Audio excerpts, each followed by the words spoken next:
শুরু করতে যাচ্ছি প্রেমোচ্ছ্বাস গল্পের 1 থেকে 10 নম্বর পর্ব। তো চলুন শুরু করা যাক।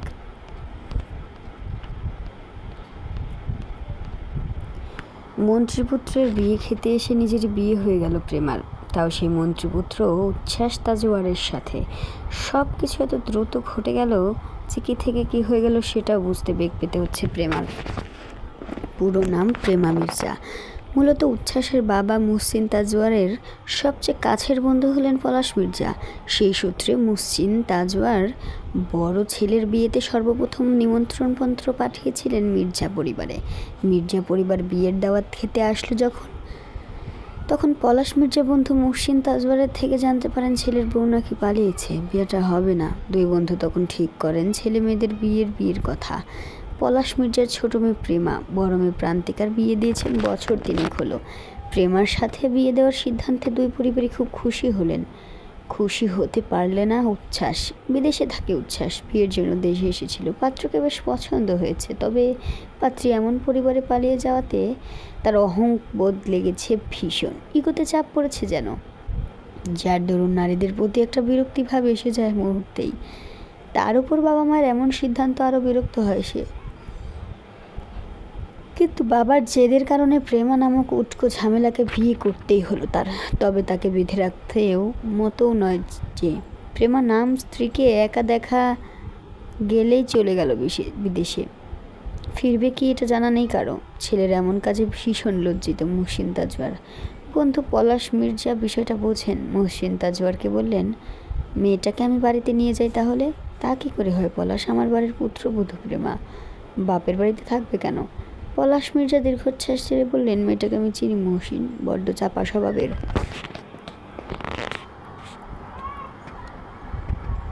যা হলো এতে করে ট্রমাটাইজ হতে পারে। বাড়িতে থাকলে কাজিনদের নিয়ে ভালো থাকবে। উচ্ছ্বাস যখন দেশে ফিরবে তখন না হয় আবার এসে পড়বে। মুহসিন তাজওয়ারে বুঝলেন বন্ধুর কথা, না করার সাহস হলো না। যেতে দিলেন পুত্রবধূকে। তবে ছাড়তে চাচ্ছিলেন মুহসিন তাজওয়ারের স্ত্রী উপমা তাজওয়ার। প্রেমাকে ওনার আগে থেকেই পছন্দ। স্বামীর বদৌলতে ছেলের সাথে ওই ঈশা নামক মেয়েটার বিয়ে দিতে রাজি হয়েছিলেন। তবে নিজের মতো ছিল না কিঞ্চিত পরিমাণও। মেয়েটা যখন পালিয়েছে শুনেছিলেন, মনে হয় উনিই বেশি খুশি হয়েছিলেন। প্রেমার সাথে বিয়ের ব্যাপারে স্বামীকে সর্বোচ্চ সহযোগিতা করেছেন উপমা। এখন আবার প্রেমা শ্বশুরবাড়ি ছেড়ে চলে যাবে ভেবেই তো বুক ধক করে ওঠে ওনার। কী করবেন ভেবে পেলেন না, তবে কোনো উপায়ও নেই। চলে যেতে দিলেন প্রেমাকে। বাড়িতে এসে প্রেমা খুব স্বাভাবিকই রইল। ন্যাকামো পছন্দ না তার, সব কিছু বুঝেছে সে। তার সাথে কি হয়েছে, এখন নিজের রুমে গিয়ে দরজা বন্ধ করে কাঁদবে এমন মেয়ে সে নয়। স্ট্রং যাকে বলে তার ন্যূনতম বৈশিষ্ট্যও রয়েছে প্রেমার। উল্টো আরও পেট ভরে খাওয়া দাওয়া করে ঘুমানোর জন্য নিজের রুমের দিকে অগ্রসর হলো সে। তার এমন কাজে মির্জাবাড়ির সবাই হতবাক। প্রেমা, তুই ঠিক আছিস? প্রেমার চলন থেমে গেল। ঘাড় ঘুরিয়ে তাকে চাচির কথায় উত্তর করলো, কেন, আমাকে কি অসুস্থ লাগছে? না, তা ঠিক নয়। আচ্ছা আমি যাই, ঘুম পাচ্ছে, গতকাল রাতে ঘুম হয়নি। চলে গেল প্রেমা। মির্জা পরিবার শুধু চেয়ে রইল। এর মাঝে মুখ ঝাপটা মেরে উপরে চলে গেল আবার রাইসা। উচ্ছ্বাসকে পছন্দ করত সে। কেন প্রেমার বদলে রাইসাকে কি বিয়ে দিতে পারতো না উচ্ছ্বাসের সাথে? প্রেমাই কেন? রুমে এসে জামা কাপড় পাল্টে নিল প্রেমা। যে কাপড় পরে বিয়ে খেতে গিয়েছিল সেই কাপড়েই বিয়েটা হয়েছে। যখন কবুল বলতে বলা হয়েছিল খুব স্বাভাবিকভাবেই কবুল শব্দটা উচ্চারণ করেছে প্রেমা। কারণ বোঝার বয়স হয়েছে তার। 24-এ পা রেখেছে। পরিবার সম্মান সম্পর্কে ধারণা আছে তার। অহেতুক নাটক করে তো লাভ নেই। তবে স্বামী নামক মানুষের প্রতি তীব্র ক্ষোভ জন্মেছে ওভাবে চলে যাওয়াতে। মনে মনে ঠিক করে নিল ওই ছেলেকে তার প্রেমের জীবনে জায়গা দেবে না কখনো। স্কটল্যান্ডের রাজধানী এডিনবরা। পাহাড় এবং নদীর কাছাকাছি অবস্থিত এই শহরের সৌন্দর্যের বর্ণনা যত দেওয়া হবে ততই কম যেন। আর্থুরি স্ট্রিট প্রাচীন আগ্নেয়গিরির ধ্বংসাবশেষ এই শহরের উচ্চতম এক কেন্দ্রবিন্দু। আকর্ষণীয় এই শহরের নামি দামি এক বিশ্ববিদ্যালয় থেকে উচ্চতর ডিগ্রি নিয়ে পড়াশোনা শেষ করেছে উচ্ছ্বাস। বাবার স্বপ্ন ছেলেকে মন্ত্রী বানাবেন। তবে উচ্ছ্বাস রাজনীতিতে জড়াতে চায় না, তাই তো বেকার জীবন কাটাচ্ছে স্কটল্যান্ডে। এডিনবরায় প্রচুর ঠান্ডা পড়েছে। আজ সকালেই পৌঁছেছে উচ্ছ্বাস। নিজের বাড়িতে এসে একটি ঘুম দিয়েছে সেই সকালে। উঠল বিকাল 2টার দিকে। ঘুম থেকে উঠতে ফোন বেজে উঠল তার। ফোনের স্ক্রিনে চোখ পড়তেই দেখে মা। মা কল করেছে। কল রিসিভ করতে উপমা বেগম ছেলেকে বললেন, ওভাবে যে চলে গেলি, এই কাজটা কতটুকু যৌক্তিক? তাছাড়া আমার আর কি করার ছিল?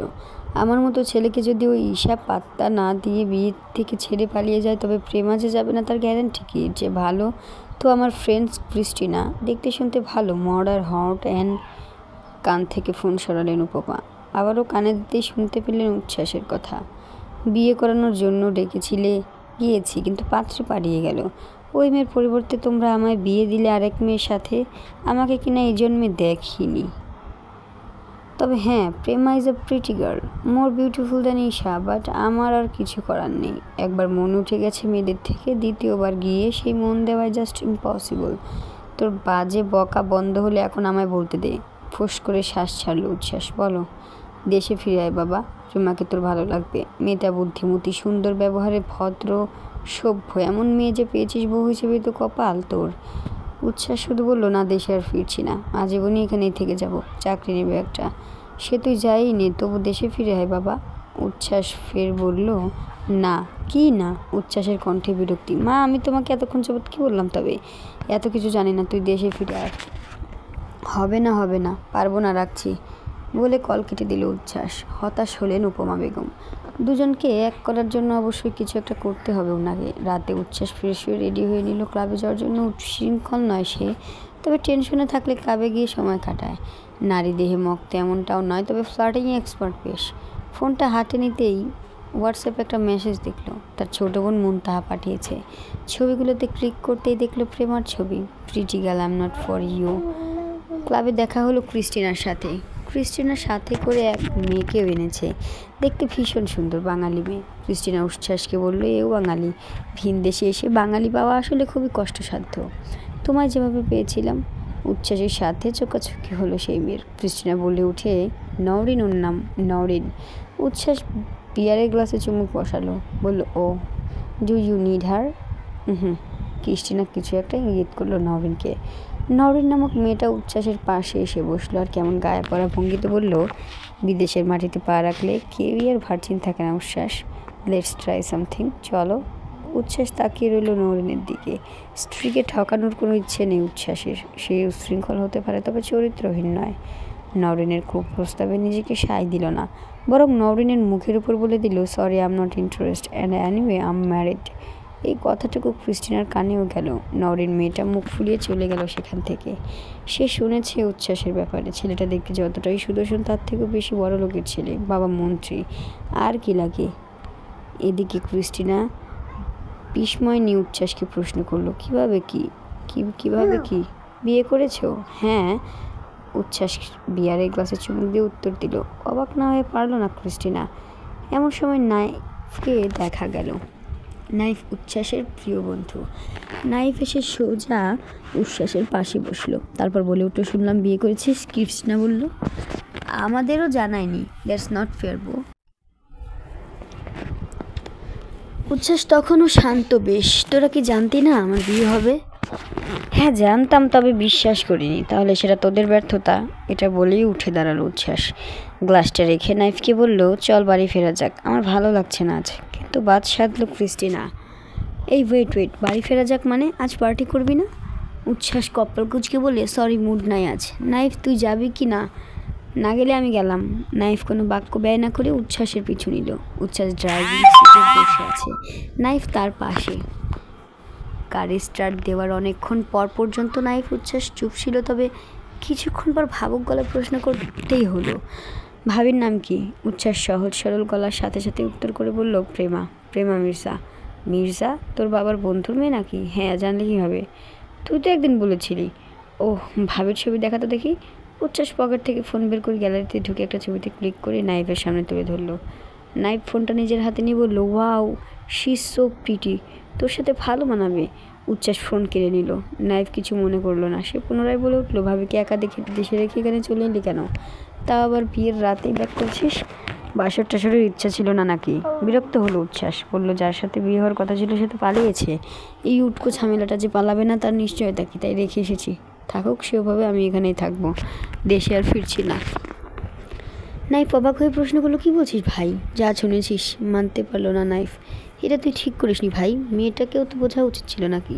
তুই এত ইমেচিওর হলি কবে থেকে? আজও পূব আকাশে সূর্যের আধিপত্য চলছে, গরমের তাণ্ডব লীলা চালাচ্ছে চারপাশে। সকাল সকাল এত গরম আগে ছিল না, যত দিন যাচ্ছে প্রতি বছরে ততই গরম বেড়ে যাচ্ছে। এত গরমে শান্তিতে এক দণ্ড ভালোভাবে বসে থাকা যায় না, আর না ঠিক মতো কোনো কাজ করা যায়। বড়লোকদের তো এই গরমেও শান্তি, কিন্তু গরিবদের শীতেও দশা, গরমেও দশা নেমে আসে। গতকালই প্রেমার বিয়ে হয়েছে, অথচ আজ মির্জা পরিবারের সকলের ভাব এমন যেন গতকাল কিছুই হয়নি। স্বয়ং প্রেমা নিজেও স্বাভাবিক, ঠিক সময় মতো ঘুম থেকে উঠে ফ্রেশ হয়ে নাস্তা করতে এলো নিচে, কারণ ভার্সিটি যেতে হবে। অ্যাসাইনমেন্টের সব কাজ আজকের ভিতরে শেষ করতে হবে। প্রেমা মিস্টে পড়াশোনা করছে সিভিল ইঞ্জিনিয়ারিং নিয়ে, 2য় বর্ষে রয়েছে এখন। ভার্সিটিতে গিয়ে দেখলো বান্ধবী নীলিমা রূপা সাভিয়া কথা বলছে না তার সাথে। নীলিমা আর সাভিয়া অফিসার ক্যাডেট, আর রূপার প্রেমা নন মিলিটারি। কি এমন হয়েছে যে কথা বলছিস না আজব? প্রেমার কথায় বন্ধু সাবাব এসে বললো, যা করেছিস তুই আমাদের না জানিয়ে বিয়ে করে ফেলেছিস। কী ভেবে আমরা জানবো? ভাই, আমরা অফিসার ক্যাডেট হতে পারি, তবে ফ্রেন্ডদের সমস্ত তথ্য আমাদের নখদর্পণেই থাকে। নীলিমা বলে উঠতো, আজব শব্দটা আমাদের ব্যবহার করা উচিত, তাই না প্রেমা? প্রেমা বুঝলো বন্ধুদের অভিমানের ব্যাপারে, তাই নাটক না করে সমস্ত ঘটনা খুলে বলল। রূপা অবাক হয়ে বলল, বাপরে, দুলাভাই তাহলে মন্ত্রীর ছেলে? ওয়াও। রাফসান বলল, বেটা তো ভারী শয়তান, আমাদের বান্ধবীকে রেখে চলে গেল কেন? সাবাবকে কিছু বলতে দেখা গেল না, একদম চুপচাপ হয়ে গেছে। প্রেমাকে অনেক আগে থেকেই পছন্দ করে সে, ভেবেছিল কমিশন পাওয়ার পর নিজের অনুভূতির কথা জানাবে, তবে সেটা আর কি জানানো হলো না তো। রূপা বলল, দুলাভাইয়ের নাম্বার আছে?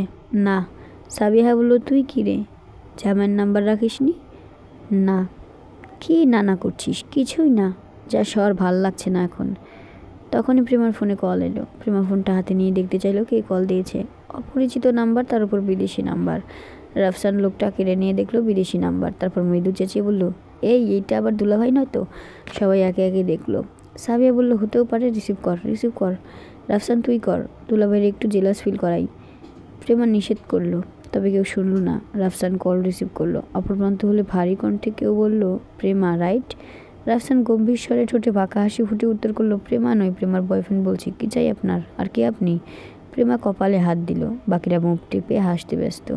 সাবাব চুপচাপ বসে রয়েছে, কোনো প্রতিক্রিয়া নেই। ওদিকে অপর প্রান্ত হতে মৃদু চেঁচানোর আওয়াজে বলো, হোয়াট? এসব কেমন ফাজলামি? উচ্ছ্বাসের কথায় রাফসান বলল, এটা ফাজলামি নয়। আর আপনিই বা কে বলুন তো, এত কথা কিসের? উচ্ছ্বাস কল কেটে দিল। এদিকে রাফসানরা অট্ট হাসিতে ফেটে পড়লেও প্রেমার ভালো লাগলো না। লোকটা কী জন্য কল করেছিল?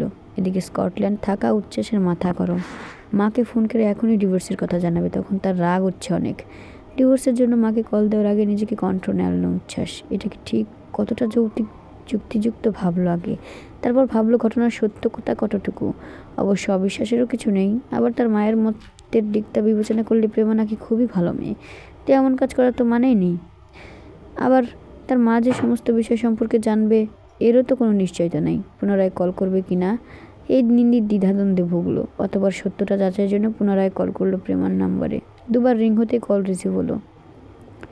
উচ্ছ্বাস গম্ভীর মুখে চুপচাপ থাকলো, আগ বাড়িয়ে কথা বলল না। এবার কল ধরল প্রেমা। রাফসানের মাথায় জোরে সোরে একটা থাপড় মেরেছে উক্ত ঘটনার দরুন। ছেলেটা আপাতত চুপচাপ বসে রয়েছে। অপর প্রান্ত হতে কোনো কথা কানে ভেসে না আসায় নিজেই সর্বপ্রথম বলে উঠল, হ্যালো। এবার উত্তর করলো কে? মুখ বেঁকে গেল প্রেমার। তাকে ফোন করে আবার তাকে জিজ্ঞাসা করছে কে? এই লোক কি পাগল নাকি? অবশ্য প্রেমার কণ্ঠস্বর চেনারও কথা নয় ওনার। এদিকে উচ্ছ্বাস ভারী দ্বিধাদ্বন্দ্বে ভুগছে। প্রেমার কণ্ঠস্বর সে চেনে না, তবে অপর প্রান্ত হতে মিহির স্বরে কেউ হ্যালো বলতে অদ্ভুত ঠেকলো। ভালো লেগেছে, এমনটা নয়। হঠাৎই উত্তর এলো, প্রেমা মির্জা। উচ্ছ্বাস স্বস্তির শ্বাস ফেলে প্রথম ঘটনা মনে পড়তেই কথায় ঝাঁস মিশিয়ে বলল, কিছুক্ষণ আগের ঘটনার সত্যটা কতটুকু? আপনার কি প্রেমিক আছে? তবে আমাকে কেন বিয়ে করেছেন? প্রেমা বিরক্তিকর শ্বাস ফেলল, আমার কোনো প্রেমিক নেই, ছেলেটা আবার ব্যাচমেট রাফসান, ওটা জাস্ট আ ফান। এপাশে থাকা উচ্ছ্বাসও বিরক্ত হলো। বিরক্তি নিয়ে বলল, খুবই বাজে স্বভাব, নিশ্চয়ই লাউড স্পিকার দিয়ে আমার কথাগুলোও শোনাচ্ছেন। প্রেমার রাগ লাগলো। এতই যখন সন্দেহ আর বিরক্তি, তবে কল কেন করেছেন? আমি তো আপনার কলের আশাই রাখি না। গায়ে লাগলো কথাটা উচ্ছ্বাসের। আসলেই তো সে কল কেন করেছে? নাম্বারটা তার বোন পাঠিয়েছে গতকাল রাতেই। উচ্ছ্বাসের জীবনে প্রেমিকা নেই, তবে বিয়ে করা বউ আছে। বউটার কণ্ঠস্বর শোনার জন্যই বোধহয় কল করেছে। অথচ সে বউকে তো নিজের স্ত্রী হিসেবেই মানে না, তাহলে এই কলের যৌক্তিকতা তো একদমই নেই। উচ্ছ্বাস কিছু না বলেই কল কেটে দিল। প্রেমা ভারী বিরক্তে ফোনটা টেবিলের উপর আশ্রয় রাখলো। এক এক করে সবাই তাকালো। নীলিমা বলল, হোয়াট হ্যাপেন প্রেমা? নাথিং বলে ব্যাগটা নিয়ে উঠে দাঁড়িয়ে চলে গেল প্রেমা। এমনিতেও তার জীবন শেষ করে দিয়েছে তার পরিবার, আর এই লোকসহ লোকের পরিবার মিলে তার উপরে এত বড় বড় কথা। আজব, সে কোনো খেলনার বস্তু নয়। বৃষ্টি শুরু হলো হঠাৎ করেই। রিক্সা সবেমাত্র চলতে শুরু করেছে, এরই মাঝে ঝুম বৃষ্টি। বৃষ্টির তোপে মুহূর্তের মাঝে প্রেমা অধিকাংশই ভিজে গেল। তার মা আসার সময় বলেছিল গাড়িতে করে যা, কিন্তু রাগে মায়ের কথা শোনেনি, এখন ভিজো। এই বৃষ্টির মাঝে রিক্সায় করে যাওয়া সম্ভব নয়। রিক্সাওয়ালা নিজেও পুরো ভিজে গেছেন। প্রেমা একটি টং দোকানের সামনে গিয়ে রিক্সা থামাতে বলল রিক্সাওয়ালাকে। ভাড়ার চেয়ে দ্বিগুণ ভাড়া দিয়ে দিল। টঙের সামনে দোকানের সামনে গিয়ে দাঁড়ালো। তারপর দোকানটা বন্ধ ছিল, তবে পাতানো বেঞ্চগুলো এভাবেই ছিল। বেঞ্চে বসে পড়ল প্রেমা। প্রেমার হঠাৎই মনে হলো তার সবচেয়ে অপছন্দের বৃষ্টি আজ হঠাৎ ভালো লাগছে। মন খারাপ হচ্ছে এই কারণে, কারণ তার ভুল মানুষের সাথে বিয়ে হচ্ছে। এত বড় এক বন্ধনে জড়িয়ে গেছে, এখন বের হতে অনেক সময় লাগবে। পরবর্তীতে যে সব কিছু ঠিক থাকবে এমনটা নয়। দীর্ঘশ্বাস ফেলল প্রেমা।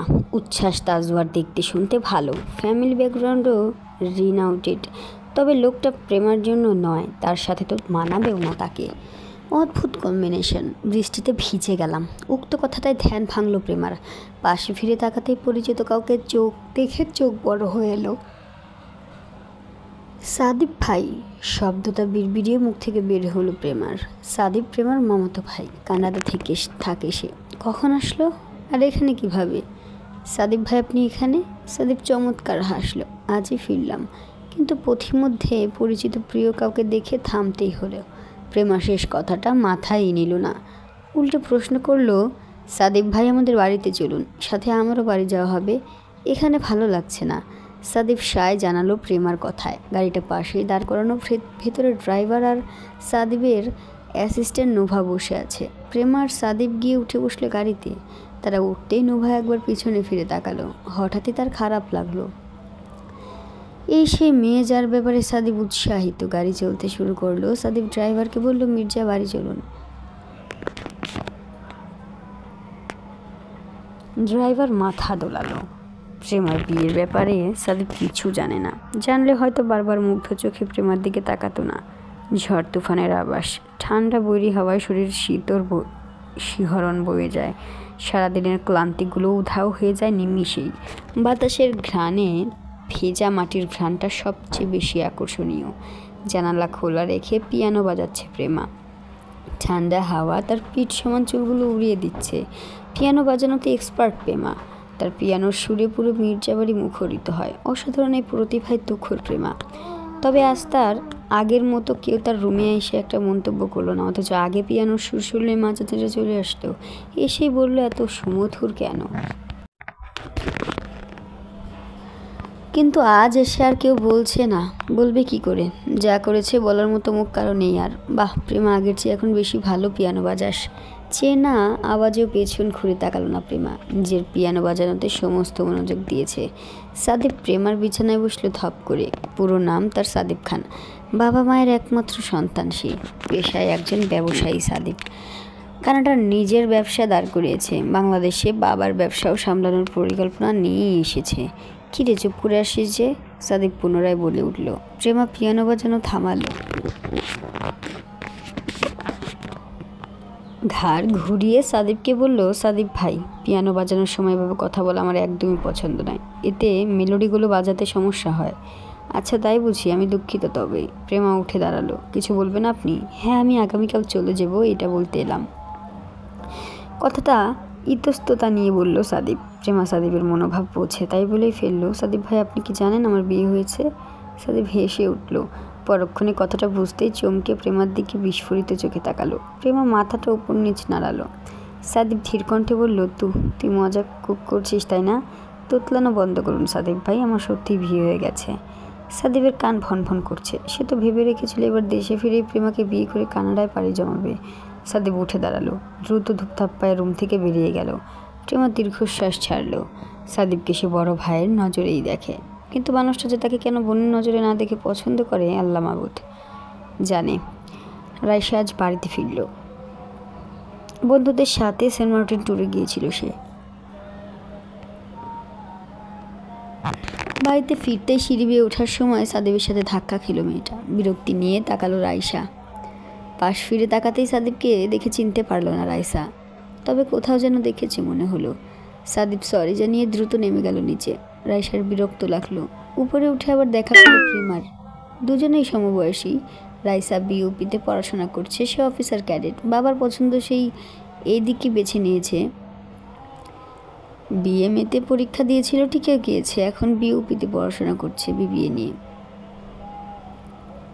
আর প্রেমা তো মিষ্টেই, কিন্তু রাইসার স্বপ্ন ছিল মিস্ট, তবে প্রেমা মিস্টে অ্যাডমিশন নিল, তাই আর রাইসা সেদিকে গেল না।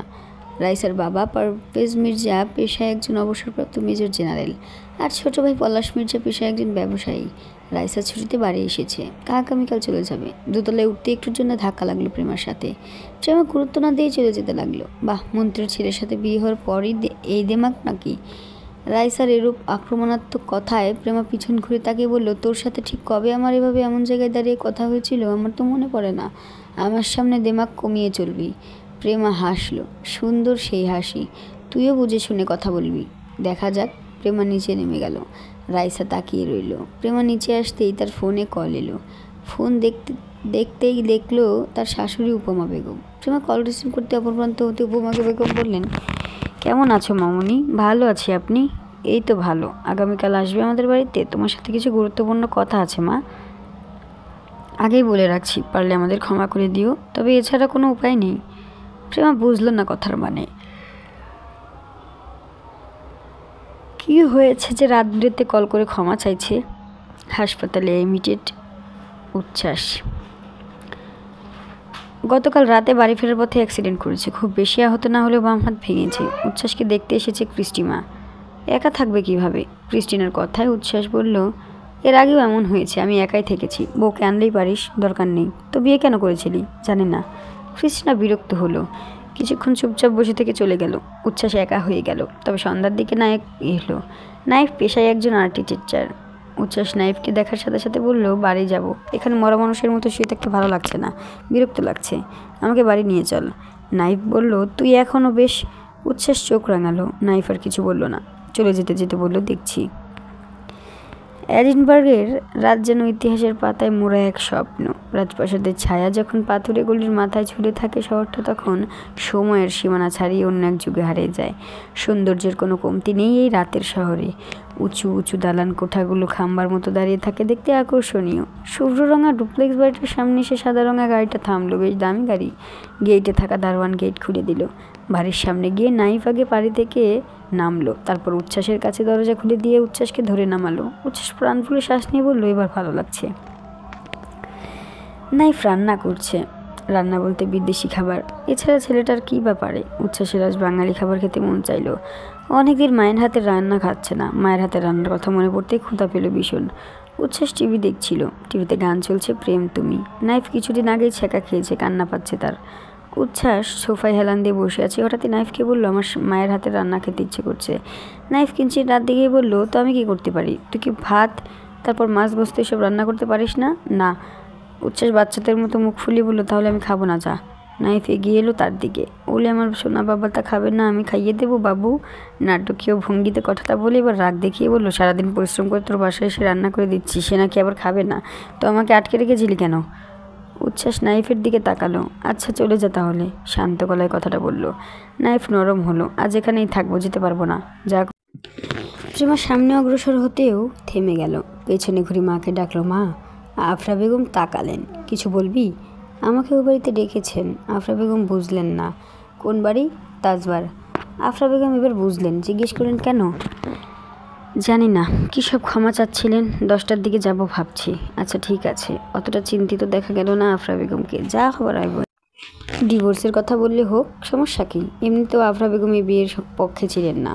খিচুড়ি খাচ্ছিল প্রেমা। পরক্ষণেই সাদিপ ভাইয়ের কথা মনে পড়ল। গতকাল রাতে পিছু নিয়েছিল, কিন্তু রাইসার সাথে কথা বলতে গিয়ে দেরি হওয়ায় নিচে গিয়ে আর খুঁজে পায়নি। আফরা বেগম বাইরে যাচ্ছিলেন। প্রেমা জিজ্ঞেস করে উঠল, মা সাদিপ ভাই কি চলে গেছেন? আফরা বেগম যেতে যেতে বললেন, হ্যাঁ চলে গেছে বাড়িতে। প্রেমা কিছু বলল না। সে নিজের মতো খেতে লাগলো।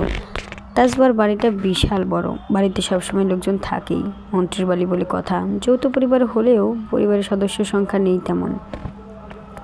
মুহসিন তাজবারেরা 3 ভাই। সবার বড় মুহসিন তাজবার। এরপর মইনুল তাজওয়ার আর সবার ছোট মুকিত তাজওয়ার। মুহসিন তাজওয়ারের স্ত্রী উপমা বেগম আর ওনাদের একটিমাত্র ছেলে উচ্ছ্বাস তাজওয়ার। মইনুল তাজওয়ার পেশায় একজন ডাক্তার, ওনার স্ত্রী সুফিয়া আনম একজন ডাক্তার। ওনাদের 2 ছেলে, বড় ছেলে সাইফান উচ্ছ্বাসের সমবয়সী, কয়েক মাসের ছোট বড় হতে পারে। ছেলেটা কানাডায় থাকে, ডাক্তারি পড়ছে। আর ছোট ছেলে মৃণাল তাজওয়ার। মৃণাল আবার প্রেমার সমবয়সী হবে, ইঞ্জিনিয়ারিং পড়ছে। সবার ছোট মুকিত তাজওয়ারের স্ত্রী নিঝুম বেগম। মুকিত তাজওয়ার ব্যবসায়ী, ওনার স্ত্রী ভার্সিটির একজন শিক্ষিকা। ওনার এক মেয়ে নাভিয়া তাজওয়ার। মেয়েটা সবেমাত্র এসএসসি পরীক্ষার্থী। এই কজন মিলিয়ে ওনাদের পরিবার। তাজওয়ার বাড়িতে প্রেমা একাই গেল। বাড়িতে ঢুকে দেখলো তাজওয়ারের পরিবারের সবাই বসে আছে বিশাল ভরসার ঘরটায়। নাভিহা মেয়েটা প্রেমাকে দেখে বলে উঠলো, ওই তো ভাবি এসে গেছে। একে একে সবাই প্রেমার দিকে তাকালো। সবার মুখশ্রী গম্ভীর। উপমা বেগম এগিয়ে গেলেন প্রেমার দিকে, হাস্য মুখে বললেন, এসেছো মা, সঠিক সময়ে এসেছো, আজ সবাই উপস্থিত রয়েছে। প্রেমাকে সবার মাঝে বসিয়ে দিলেন উপমা বেগম। মুহসিন তাজওয়ার পুত্রবধূকে হাসি মুখে বললেন, ঘরের লোক কি ঘরে এসে এবার একটু শান্তি লাগছে। প্রেমা মুচকি হাসল। এরই মাঝে সুফিয়া আনম বেশ গম্ভীর স্বরে প্রশ্ন করলেন, কিসে পড়াশোনা করছো তুমি? জানোই তো আমাদের পরিবারের সবাই ওয়েল এডুকেটেড। মুহসিন তাজওয়ার বিরক্ত হলেন। উপমা বেগমও। প্রেমা জবাবে বলল, আমি মিস্টার সিভিল ইঞ্জিনিয়ারিং নিয়ে 2য় বর্ষে আছি। সুফিয়া বেগম ভ্রু কুচকে প্রশ্নের সুরে বললেন, মিস্ট? এবার হাসল প্রেমা, বলল, military institute of science and technology. আপনার তো জানার কথা আন্টি। সুফিয়া বেগম মুখ কেমন করলেন, প্রসঙ্গ পাল্টে বললেন, মিলিটারি? তোমাদের ফ্যামিলিতে তো আবার সব মিলিটারি। প্রেমা জবাব দিল, নন মিলিটারি। আর সেনাবাহিনী পেশা একটি সম্মানীয় পেশা। হতেই পারে আন্টি, স্বাভাবিক। সুফিয়া বেগম আরও কিছু বলতে যাবেন, এর আগে চোখ রাগালেন উপমা বেগম। উনি প্রেমাকে বলে উঠলেন, প্রেমা, আমরা একটা সিদ্ধান্তে উপনীত হয়েছি, যেটা তোমাকে জানানোর জন্য আজকে তলব। বিষয়টা তো তোমার দুজনের জন্যই বেশ ভালো হবে। প্রেমা ভুরু কুচকে তাকাতেই উপমা বেগম বললেন, উচ্ছ্বাসের কথা বলছি। প্রেমা ওহ বলল। মুহসিন তাজওয়ার বলে উঠলেন, ছেলেটা শুধু শুধু বিদেশে পড়ে রয়েছে, ও যখন আছে আমরা চাইছি তুমিও স্কটল্যান্ড চলে যাও। প্রেমা চুপচাপ রইল। বাইরে ঝুম বৃষ্টি তখন। এদিকে প্রেমার পাশে বসে থাকা মানুষগুলো তার দিকে উৎসুক চোখে তাকিয়ে আছে। বেশ অনেকক্ষণ নীরবতায় কেটে গেল। এবার মুহসিন তাজওয়ার বলে উঠলেন, কিছু বলবে না মা, চুপ করে আছো যে? প্রেমা বলল, আমার ভাবতে হবে আঙ্কেল। আঙ্কেল? ওহ দুঃখিত বাবা। মুহসিন তাজওয়ার উঠে দাঁড়ালেন।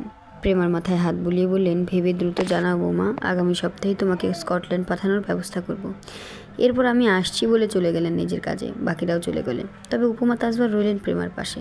তিনি প্রেমাকে নিয়ে নিজের রুমে নিয়ে গেলেন। পুত্রবধূকে নিয়ে ওনার শখ ছিল। যে মেয়েটার সাথে উচ্ছ্বাসের বিয়ে ঠিক হয়েছিল সেই মেয়েটাকে ওনার অতটা পছন্দ হয়নি। স্বামীর কথায় না করতে পারেননি, তবে প্রেমাকে ওনার ভীষণ পছন্দ হয়েছে। চাঁদের মতো চেহারা। ছেলেটা যে কেন বোঝে না। নিজের রুমে এনে সোফায় বসিয়ে দিলেন প্রেমাকে। হাস্যমুখে বললেন, বসো মা, আমি তোমার জন্য অনেক কিছুই রেখে দিয়েছি। প্রেমা নিষেধের সুরে বলল, না, তার দরকার নাই। চুপ, কথা বলবে না। আমি তোমার মায়ের মতো না। চুপ হলো প্রেমা। পুরো রুমে চোখ বোলালো। বিশাল বড় রুমটা, দামি দামি জিনিসপত্রে ভরা। প্রেমার ফোনে একটা মেসেজ এলো। বান্ধবী নীলিমা মেসেজ চেয়েছে, কই তুই, ক্যাম্পাসে আসবি না? প্রেমা টাইপ করলো, আসবো। সাবাব অসুস্থ ভীষণ। প্রেমা ভ্রু কুচকালো। টাইপ করলো, কি হয়েছে? রিপ্লাই এলো, ভীষণ জ্বর। প্রেমা কিছু বলল না। এরই মাঝে ভেতরে দরজা ঠেলে প্রবেশ করলেন একজন মেইড। এসেই বললেন, কিছু লাগবে ম্যাম? আলমারির কাছে থাকা উপমা বেগম পেছনে ঘুরে প্রেমাকে জিজ্ঞেস করলেন, কফি খাবে নাকি চা? প্রেমা কফি খায় না খুব একটা, চা। উপমা বেগম মেয়েটকে বললেন, 2 কাপ নিয়ে আসো। মেয়েট চলে গেলেন। উপমা বেগম প্রেমাকে বললেন, তুমি আমার বেশ শখের, সেই ছোট থেকেই দেখে এসেছি তোমায়। হুট করে কি হয়ে গেল? আমি তো ভীষণ খুশি। তুমি আমাদের বাড়িতে থাকতে পারো না মা? এই বলতে বলতে 3টে শাড়ি বের করলেন। শাড়িগুলো নিয়ে আসতে আসতে বললেন, গত বছর ভারতে গিয়েছিলাম, সেখান থেকেই শখ করে পুত্রবধূর জন্য কিনেছি এগুলো। ভাবতে পারিনি পছন্দের সেই মেয়েটাকে পুত্রবধূ হিসেবে পাবো। এগুলো তোমার জন্য মা। এই বলে শাড়িগুলো এগিয়ে দিলেন প্রেমার দিকে। প্রেমা শাড়ি পরে না। তার মনে নেই সে কবে শাড়ি পরেছিল। উচ্ছ্বাস তাজওয়ারের বিয়েতেও সাধারণভাবেই এসেছিল, শাড়ি তো পরেনি। তবে উনি দিচ্ছেন যখন, নাও তো করতে পারবে না। হাতে নিয়ে দেখলো শাড়িগুলো সত্যিই ভীষণ সুন্দর। হালকা নীলচে রঙা শাড়িটা বেশি সুন্দর। প্রেমা ওটার দিকেই তাকিয়েছিল। এমন সময় উপমা বেগমের ফোনে কল এলো। প্রেমা একবার তাকালো। উপমা বেগমকে খুশি দেখালো। উপমা বেগম দ্রুত কল রিসিভ করলেন। উচ্ছ্বাস কল দিয়েছে। উচ্ছ্বাস নিজের হাতটা দেখালো না, নাইফকেও নিষেধ করলো বলতে। প্রেমা জানে না যে উচ্ছ্বাস কল দিয়েছে। এদিকে উপমা বেগম ফোনের ক্যামেরা প্রেমার দিকে সেট করলেন। উচ্ছ্বাস নাইফকে শাসাচ্ছিল। পরপর ফোনের দিকে তাকাতেই চোখ স্থির হলো। কালো রঙের 3 পিস পরনে প্রেমা বসে শাড়ি দেখছে, আর এক হাতে আবার মোবাইলও রয়েছে। উচ্ছ্বাসকে ওভাবে কথা না বলে স্ক্রিনে স্থির চেয়ে থাকতে দেখে নাইফ উকি মেরে তাকালো। একটা সুন্দরী মেয়েকে বসে থাকতে দেখে কিচ্ছু বুঝলো না। উচ্ছ্বাসকে ঝাঁকাতে উচ্ছ্বাস চোখ সরালো। গমগমে আওয়াজে ডেকে উঠল, মা। উপমা তাজওয়ার এবার নিজের দিকে ক্যামেরা সেট করে বললেন, বল। প্রেমা স্পষ্ট শুনতে পেয়েছে পুরুষালী সেই আওয়াজ। হালকা কেঁপে উঠেছে, তবে স্বাভাবিক হইল। উচ্ছ্বাস ও অপর পাশ হতে বলে উঠল, কেমন আছো? ছেলের প্রশ্নের জবাব না দিয়ে উপমা বেগম বললেন, তোর বউ এসেছে আজ। ভারী লজ্জা পেল এবার প্রেমা। উচ্ছ্বাসও ইতস্তত বোধ করল। তবে উপমা বেগম তো লজ্জা দিতে এক্সপার্ট, কথা বলবি নাকি? উচ্ছ্বাস তড়িঘড়ি করে বলে উঠল, আমি কাজে যাব, রাখছি মা, পরে কথা হবে। এই বলে কল কেটে দিল উচ্ছ্বাস। ভাঙা ব্যান্ডেজ করা হাতটা বুকে রাখলো। নাইফ ওর দিকে তাকিয়ে বলল, ভাবি তো মাশাআল্লাহ, এমন কালো টুকটুকে বউ রেখে তুই এখানে মরছিস? ফালতু কথা বলিস না। ফালতু মনে হচ্ছে তোর? এমন বউ পেলে আমি তো পুরো 1 মাস রুম থেকেই বের হতাম না। উচ্ছ্বাস চোখ গরম করে তাকাতেই চুপসে গেল নাইফ। তবে নাইফের কথাটা কানে বারবার ভাসছে, তারও কি এমন করা উচিত ছিল নাকি? বন্ধুদের সাথে রেস্টুরেন্টে এসেছে প্রেমা। শুক্রবার দিনেরা ছুটি পায়, সেই সুবাদে এখানে আসা। সবাই একটা টেবিলের সামনে চেয়ার টেনে বসেছে। রাফসান অনেকক্ষণ যাবৎ বকবক করছে, সাবাব একদম চুপ। নীলিমা আর রাফসান তো অনেকক্ষণ যাবতই নানা বিষয়ে আলাপ আলোচনা করছে আর ঝগড়া করছে। রূপা আর সাবিহা নিজেদের মধ্যে আলোচনা করছে, সাথে প্রেমাও হালকা পাতলা চোখ দিচ্ছে। শুধু নিজেরটাই ভাবলে চলে? আমরা প্রেজেন্টেশন করবো, ওরা না। তুই কিচ্ছু করতে পারলি না? রাফসানের কথায় নীলিমা বিরক্তি নিয়ে বলল, সবার একসাথেই তো করতে হবে, তাই না? ভাটিয়ারি কি তুই একা যাবি নাকি রে, গাধা কোথাকার? নীলিমার কথায় প্রেমা ওদের দিকে তাকালো। জিজ্ঞাসু দৃষ্টিতে প্রশ্ন করলো, ভাটিয়ারি যাবি?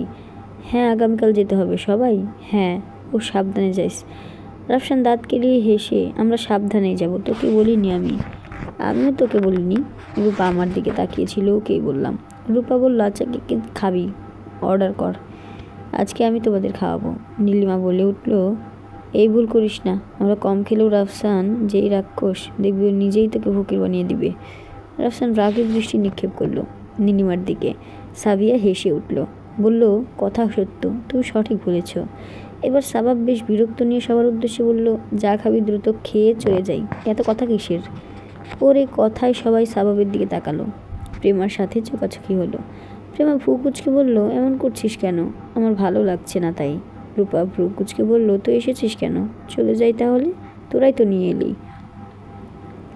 সাবাব রাগ করে উঠে দাঁড়ালো। রাফসান ওর হাত ধরে জোর করে বসিয়ে দিল। আবার কাঁধে হাত রেখে বলল, মেয়েদের মতো রেগে যাচ্ছিস কেন? কি হয়েছে? আর কখনো আমাকে ডেকে নিয়ে আসবি না। রূপা বলল, ভাব ধরছিস কেন? সাবিয়া হেসে বলে উঠল, টয়লেট ঠিকভাবে হচ্ছে নাকি রে সাবাব? সাবাব জ্বলন্ত দৃষ্টিতে তাকাতেই চুপসে গেল সাবিহা। প্রেম আবার বেশ বিরক্তি নিয়েই বলল, আচ্ছা চুপ কর সবাই, ফালতু আলাপ এসব। আর সাবাব নিজেকে কন্ট্রোল কর, আমি সব বুঝি, তোর যত রাগ আমার উপরেই। সাবাব কিছু বলল না। সবাই পছন্দসই খাবার অর্ডার করলো। খাওয়ার সময় দেখা গেল সাবাব কিচ্ছু খাচ্ছে না, ফোন স্ক্রল করছে। একটা কেক অর্ডার করেছিল রাফসান, কেকটা কেটে একটা স্লাইস নিয়ে একটা প্লেটে রাখলো। তারপর ফোন স্ক্রল করতে থাকা সাবাবের ফোন কেড়ে নিয়ে হুট করে সাবাবের মাথায় ধরে কেক রাখা প্লেটটায় মুখ ডুবিয়ে দিল। আকস্মিক ঘটনায় সাবাব তো একেবারে বেকল বনে গেছে, সাথে বাকিরাও হতভম্ব। সাবিহারা রূপা জোরে হেসে দিল। আশেপাশের টেবিলে বসে থাকা মানুষগুলো তাকালো। প্রেমা আর নীলিমা বোকা বনে চেয়ে আছে। সাবাব পুরোই হতভম্ব, সে এখনও বুঝতে পারছে না কি হলো। বিষয়টা বুঝতে পেরে জলযন্ত্র দৃষ্টিতে তাকালো রাফসানের দিকে। রাফসান হাসলো শুধু। সাবাব সিনফ্রেট করলো না, তবে রাগ দেখিয়ে উঠে দাঁড়ালো, হনহনি ওই অবস্থাতেই চলে গেল। প্রেমা রাফসানকে বকলো, এমন করা ঠিক হয়নি। রাফসান বলল, তো কি আর করবো, মরা মানুষের মতো করে বসেছিল। সাবিয়া রাফসানের মাথায় গাঁটটা মেরে বলল, মরা মানুষরা কি বসে থাকে নাকি, আজাইরা কথা। এদিকে প্রেমা ততক্ষণে সাবাবের পিছু গিয়েছে। বাইরে এসে কোথাও সাবাবকে খুঁজে পেল না। এত দ্রুত ছেলেটা কোথায় গেল? এ কি কোনো ভূত নাকি? প্রেমার ফোনে কল এলো তখন। ফোন হাতে নিয়ে দেখলো তার মা কল করেছে। কল রিসিভ করলো প্রেমা। কোথায় আছিস? তাড়াতাড়ি ফিরবো মা। ও বাড়ি থেকে তোর শ্বশুর শাশুড়ি এসেছে, দ্রুত ফিরিস। প্রেমা খানিক অবাক হলো। সবাই এসেছে? হ্যাঁ। আচ্ছা দেখছি। প্রেমা কল কেটে দিল। ফোন বন্ধ করবে এর আগে একটা নোটিফিকেশন দেখলো। কে যেন মেসেজ দিয়েছে হোয়াটসঅ্যাপে। প্রেমা চেক করলো, একটা মেসেজ এসেছে। কেমন আছো? প্রেমা কিছু বুঝলো না। কে? আর এমন মেসেজের মানে কি? প্রেমা ভাবতে লাগলো কে হতে পারে এটা। প্রেমার ফিরতে দেরি হয়ে গেল। এখন বাজে রাত 9টা। আসলে 8টা বাজে রওনা দিয়েছিল, তবে তার গাড়ি খারাপ হয়ে গেছে। গাড়ি মাঝ রাস্তায় রেখেই হাঁটা আরম্ভ করেছে রাগে দুঃখে। এখন আপাতত পা ব্যথা করছে। 1 ঘন্টা ধরে হেঁটেই যাচ্ছে। রাস্তা চেনে বলে হাঁটতে পারছে। টাকা আছে, ফোনে রিচার্জ করাও আছে, তবে গাড়িতে করে যাওয়ার ইচ্ছেটা নেই। আজ সে একটু নিজেকে একা সময় দিতে চায়। আগামী শুক্রবার স্কটল্যান্ড যাবে। যেতে চাইছিল না, তার বাবা নিজেই তাকে জোর করছে যাওয়ার জন্য। কি অদ্ভুত, তাকে কি বোঝা মনে হচ্ছে নাকি? বিষণ্ণতাকে সঙ্গী করে আপাতত হাঁটছে প্রেমা। ফোনে কল আসছে, কে কল দিচ্ছে সেটা দেখার বিষয় না। সে আপাতত নিচের দিকে তাকিয়ে হাঁটছে আর ভাবছে উচ্ছ্বাস তাজওয়ারকে নিয়ে। খুব তো ভাব দিকে চলে গেছে। প্রেমা কীভাবে ওই লোকটার কাছে গিয়ে থাকবে বুঝতে পারছে না। কি অদ্ভুত। একটি টং দোকানের খোলা ছিল। ঠান্ডা হাওয়া বইছে হুট করেই। বৃষ্টি পড়বে হয়তো। এখন 1 কাপ চা খেলে মন্দ নয়। দোকানের দিকে অগ্রসর হলো প্রেমা। দোকানে আপাতত মানুষজন নেই। দোকানে আর ওনার স্ত্রী বোধহয় বুঝাচ্ছেন সব। প্রেমা গিয়ে সেই দোকানে উঠল, বলল মামা 1 কাপ চা বানিয়ে দিন। দোকানদার তাকালো প্রেমার দিকে। ওনার স্ত্রীও তাকালেন। দোকানদার বললেন, আপা দোকান তো এখন বন্ধ করুন, আমার জন্য না হয় 1 কাপ চাই বানিয়ে দিন, শুধু আমি দ্বিগুণ টাকা দেব। দোকানদার না চাইলেও বানানো শুরু করলেন। প্রেমা তখন বেঞ্চে বসে আছে। তখনই আবার প্রেমার ফোনে কল এলো। অ্যাননোন নাম্বার থেকে এসেছে। প্রেমা কল রিসিভ করলো। উপাস হতে ভরাট গম্ভীর আওয়াজে উচ্ছ্বাস বলল, রাগত স্বরেই বলে উঠল, শুনলাম তুমি নাকি স্কটল্যান্ড আসছো। এটা কেমন কথা? আমি তোমাকে স্ত্রী হিসেবে মেনে নেইনি। আরও কিছু বলতে চাইলো, তবে প্রেমা কথার মাঝে নিজেও রাগ দেখিয়ে বলল, তো ডিভোর্স দিচ্ছেন না কেন? আপনিও মুক্ত, আমিও মুক্ত। দিতে তো চাইছি, কিন্তু ফ্যামিলির কারণে পারছি না। কেন, বিয়েটা কি ফ্যামিলি করেছে নাকি আপনি? এসব বাজে বকার জন্য কল দেবেন না আমায়। আর হ্যাঁ, আমার মোটেও কোনো ইচ্ছে নেই পই পই করে স্কটল্যান্ড যাওয়ার। আজাইরা ফালতু। বলেই কল কেটে দিয়ে সঙ্গে সঙ্গে ব্লক লিস্টে রেখে দিল প্রেমা নাম্বারটা। এদিকে উচ্ছ্বাস ফোনের দিকে তাকিয়ে রইল। মেয়েটা ভারী রকচটা। উচ্ছ্বাস রেডি হচ্ছে বাইরে যাওয়ার জন্য। 2 সপ্তাহ কেটে গেছে। সে বেশ ভালোই আছে আজকে। তাই তো দূরের বাইরে ঘুরতে যাওয়ার জন্য রেডি হচ্ছে। শার্টের হাতা গোটাতে গোটাতে বেরিয়ে এলো বাড়ি থেকে। নিজের দামি গাড়িটায় উঠে পড়লো দ্রুত। তারপর গাড়ি স্টার্ট দিয়ে রওনা হলো। উদ্দেশ্য আজ আর্থার সিটে যাবে। এডিনবার্গ শহরের কোল ঘেঁষে দাঁড়িয়ে থাকা আর্থার সিট পাহাড়টি বেশ আকর্ষণীয় বটে। এটি একটি নিষ্ক্রিয় আগ্নেয়গিরি। এখান থেকে পুরো এডিনবার্গ শহর দেখা যায়। উচ্ছ্বাস মাঝে মাঝে আসে এখানে। তার সূর্যাস্ত দেখতে ভালো লাগে। বন্ধু নাইককেও সাথে নিয়ে এসেছে। আর আজকে মন ফুরফুরে। নাইফকে ড্রপ করছে ওর অবশ্যই সামনে থেকে। বেকার উচ্ছ্বাসের এত মাথা ব্যথা নেই কোনো কিছু নিয়ে। সে তো বিন্দাস দিন কাটাচ্ছে। দোস্ত, আজ তোর মন আজকে ভালো নাকি রে? উচ্ছ্বাস হেসে জবাব দিল, কলেজ লাইফে এক মেয়ের প্রেমে পড়েছিলাম। আজ তোকে সেই মেয়ের কাহিনী শোনাই, চল। নাইফ বোকার মতো চেয়ে আছে। বলো, তুই প্রেমেও পড়েছিস? আরে বলদ গল্প শোন। আমাদের ক্লাসে নতুন মেস ট্রান্সফার হয়েছিল সেদিন। তো যখন প্রথম আসলো আমি দেখেই পাগল হয়েছি। নাইফ মুখ কুচকালো। ছি ছি, বাজে কাহিনী। ছি বলছিস? গাধা তুই, দেখলে আর তোরও চোখ জোড়াতো। তোর স্বভাব ভারী খারাপ। দেশে বউ রেখে এখানে আমাকে কলেজ লাইফের পছন্দের কথা বলা হচ্ছে। তোর বউ তো অনেক সুন্দর। আরে তুই শোন, মেয়েটার নাম ছিল নীরা। নীরাও আমাকে পছন্দ করতো, কিন্তু আর বলিস না ভাই, বমি আসছে। উচ্ছ্বাস চোখ রাঙিয়ে তাকালো, আর কিছু বলল না। আর তার সিটে সে দুজনেরই মন নেচে উঠল। 2 বন্ধু এদিক ওদিক অনেক ঘুরল। সূর্যাস্তের সময়ে উচ্ছ্বাসের প্রেমাকে মনে উঠল হঠাৎ। পরক্ষণে নিজের ভাবনাকে থামিয়ে দিল। ফেরার পথে নাইফ গাড়িতে ঘুমিয়ে গেল। ছেলেটা বোধহয় রাতে ঘুমায়নি। উচ্ছ্বাস গাড়ি চালাচ্ছিল। সে বলছে, এই 7টা বাজে কেউ ঘুমায় নাকি? এমন সময় রাস্তার পাশে চোখ যেতেই বড়সড় একটা শট খেলো। দ্রুত বেগ কষল। এতে করে নাইফের ঘুম ভেঙে গেল। উচ্ছ্বাস জানালার কাঁচ নামিয়ে বাইরে তাকালো, চোখ ডলে নিল ভালোভাবে। ভুল দেখছে না তো? এখানে কি করছে? রাইসা ব্যস্ত সময় পার করছে। সামনের বছরেই তার কমিশন। সারাদিন ট্রেনিং আর পড়াশোনার ফাঁকে একটু রেস্টের ফুরসত মেলে না। আজ একটু সময় পেয়েছে, তাই তাদের ডিপার্টমেন্টের বাকি ক্যাডেটরা মিলে রেস্টুরেন্টে যাওয়ার সিদ্ধান্ত নিয়েছে। একটা রেস্টুরেন্টে এসেছে ডিনার করতে। রাইসার মা রাইসারকে কল দিয়েছিল, তাই সে বাইরে দাঁড়িয়ে কথা বলছিল।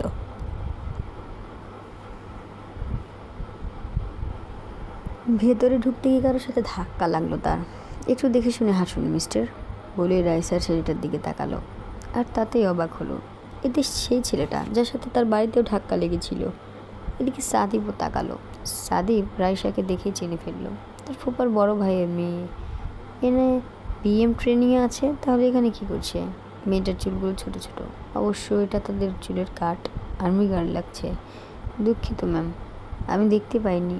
রাইসা ফুরকুচকে বলল, আমার ক্ষেত্রেই দেখতে পান না, নাকি সবার ক্ষেত্রেই? সাদিব বেশ রেগে গেল। তবে ঝোর জোরে কথা বলতে হবে, তাই বলল, ভুলবশত ঘটনা কারো ক্ষেত্র সাপেক্ষও হয় না ম্যাডাম। রাইসা কিছু বলল না। সাদিবকে এগিয়ে বন্ধুদের নিকট এগিয়ে গেল। সাদিব পেছনে ঘুরে তাকালো। শুধু ভারী অদ্ভুত মেয়ে, ভাব বেশি। এডিনবার্গের আকাশে তখন ধূসর ছায়া মিশে গেছে। একটানা যাত্রার ক্লান্তি প্রেমার চোখে জমে আছে, কিন্তু সে ক্লান্ত নয়, অন্তত মন থেকে নয়। বাবার জোরে আসা, একাকিত্বের সঙ্গে বোঝাপড়া, সব মিলে এক অদ্ভুত অভিজ্ঞতা এই বিদেশ যাত্রা। মুহসিন তাজওয়ারের দেওয়া ঠিকানাটা ছোট কাগজে লিখে রেখেছে প্রেমা। স্কটল্যান্ডের ঠান্ডা হাওয়ার ছাপটায় সেই কাগজটা শক্ত করে আঁকড়ে ধরেছে সে। এডিনবার্গ এয়ারপোর্টের ব্যস্ততা ঠেলে ঠেলে বাইরে এসে দাঁড়ায় প্রেমা। ট্যাক্সি পাচ্ছিল না কিছুতেই। আধা ঘন্টারও বেশি হয়ে গেছে। চারপাশে তাকালো সে। অপরিচিত শহরের সৌন্দর্য তাকে বিস্মিত করে তুলল নিমেষেই। এই শহরের রাজপথ, পাথুরে প্রাচীন দালান আর পরিষ্কার বাতাস সব মিলিয়ে একটা নিঃশব্দ অভিজ্ঞান ছুড়ে দেয় শরীরে। ঠিক তখন একটি উবার এসে থামে তার সামনে। জানালার কাঁচ নামিয়ে ড্রাইভার জিজ্ঞেস করে, where you heading man? Prema সংক্ষিপ্ত জবাব দেয়, স্টক ব্রিজ। ড্রাইভার ভদ্রভাবে সাহসী বলল, you may sit up ma'am. চোখের কোনো চুল সরিয়ে প্রেমা উঠে বসলো গাড়িতে। তার চোখে তখন আত্মবিশ্বাসের দীপ্তি। কোনো ফোন করেনি সে কাউকে, জানায়নি সে এসেছে। একাই সব সামলাবে, এই সংকল্পকে ভর করে স্কটল্যান্ডে পা রেখেছে প্রেমা। তবে সে জানে না, দূর থেকে একজোড়া চোখ প্রতিটি পদক্ষেপ খুঁটিয়ে খুঁটিয়ে লক্ষ্য করছে। নিজের গাড়ির ভিতর বসে উচ্ছ্বাস তাকিয়ে আছে প্রেমার দিকে। চোখ ফুঁকে না বলা হাজার প্রশ্ন। পাশেই বসে আসে নাইফ। নাইফ অবাক হয়ে ঢোক গিয়ে উচ্ছ্বাসকে বলে উঠল, তোর বউটা না? উচ্ছ্বাস ঠোঁট বিছিয়ে বলল, বউটা তো আমারই, কিন্তু এখানে কি করছে বুঝতে পারলাম না। নাইফ বলল, তোর বউ কি করে না করে তুই কি জানিস না? পাখি স্বামীরে তুই। উচ্ছ্বাসের উত্তর দিল না। চোখের দৃষ্টি টান টান করে দেয়। পরক্ষণে স্টার্ট দেয় গাড়ি। ট্যাক্সিটা তখন ধীরে ধীরে দূরে সরে যাচ্ছে। সে আর অপেক্ষা করলো না। তীব্র নিঃশব্দ গতি নিয়ে গাড়িটা ছুটে চলে উবারের পিছু ধরে। ট্যাক্সি স্টক ব্রিজের ভেতরে ঢুকছে। আধ ঘন্টার মতো হয়ে গেছে রাস্তায়। প্রেমা জানালার কাছের ফাঁক দিয়ে দেখছি শহরটা ধীরে ধীরে বদলে যাচ্ছে। ব্যস্ত রাস্তাগুলো নিঃশব্দ আবাসিকে পরিণত হচ্ছে। কফি শপের উষ্ণ আলো, রাস্তায় হেঁটে চলা ব্যস্ত কিছু মানুষ এবং পাথরের গায়ে জমানোর সময়, সব মিলিয়ে স্টক ব্রিজ যেন কারো ব্যক্তিগত ডায়েরির পাতার মতো। ট্যাক্সি থামলো অনতি দূরেই। প্রেমা দরজা খুলে নামলো গাড়ি থেকে। ট্যাক্সি ভাড়া মিটিয়ে নিল। কাগজটা আবার হাতে নিয়ে পথ খোঁজা আরম্ভ করলো। ঠিকানাটা তার মুখস্থ, তবুও চোখে চোখ রেখে প্রতিটি বাসার নম্বর মিলিয়ে নিতে চায় সে। এরই মাঝে তার ফোন বেজে উঠল। চলন থামালো প্রেমা। ফোন হাতে দেখতেই দেখলো নীলিমা কল দিচ্ছে। প্রেমা কল রিসিভ করলো। পৌঁছেছিস দোস্ত? প্রেমা এদিকে ওদিক তাকিয়ে বলল, আপাতত ওই গাদ্দারটার বাড়ি খুঁজছি। নীলিমা সহ রূপা আর সাবিয়ার হাসির শব্দ শোনা গেল। খোঁজ খোঁজ, আজ তোকে দেখলে না আবার বাসর সেরে ফেলে। প্রেমা মুখ কুচকে নিল। ছি, বাজে বকিস না, কল রাখ। এই দাঁড়া, কবে ফিরবি? জানি না বলি কল কেটে দিল প্রেমা। সে তো ভাবতেও পারে না উচ্ছ্বাসের সাথে বাসর। ইস, কেমন লাগে ভাবতে। কিন্তু সেই মুহূর্তে প্রেমা টের পায় না কিছুটা দূর থেকে এক গাড়ি তাকে ফলো করছে। ভিতরে বসে থাকা মানুষটা তার চোখে মুখে বিস্ময়ের চেয়েও বেশি কুশু, যেন প্রশ্ন নয়, ব্যথার মতো কিছু।